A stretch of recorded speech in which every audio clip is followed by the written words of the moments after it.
Simfonia e 9 e Beethoven, një nga kryeveprat botërore të muzikës klasike, do të ngjitet në skenën e teatrit kombëtar të operës dhe baletit mbrëmjen e së martës. Në ndërtimin e dirigjendit Facundo Agutin dhe me dirigjent kori Dritan Lumshin, publiku shqiptar do të ketë mundësi të ndjek një kryevepër që prej më shumë se 2 shekuj vazhdon të përcjell mesazhe uniteti, paqeje dhe shprese. Finalja e kësaj simfonie konsiderohet një nga momentet më të rëndësishme të historisë së muzikës. Për herë të parë në një simfoni, Beethoven bashkoi orkestrën me 4 solistë vokal dhe korin, teksa do të interpretojnë Eva Golemi, Vikena Kamenica, Amadi Laga dhe Artur Vera, secili me një rol të veçantë.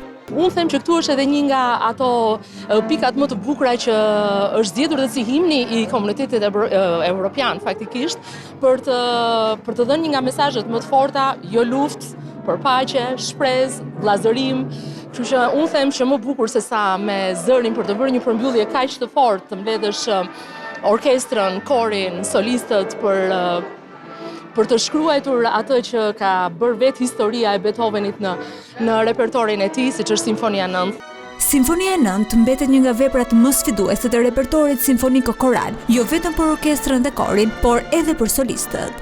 Nuk mund të ndahet roli im nga vetë simfonia. Ajo është një dhe e njëqëndshme, si thuash, është pjesë e vetë simfonisë, është një simfonia e parë korale, si thuash. Beethoven i ka bërë revolucion me këtë simfoni. Unë do të përmendja që kjo simfoni sjell një mesazh të jashtëzakonshëm në botë. Domethënë ka një tekst të mrekullueshëm dhe unë duhet të citoj vetëm 2 fjali që thotë: "Përqafoni njëri tjetrin o miliona, këtë puthje le ta marrë gjithë bota."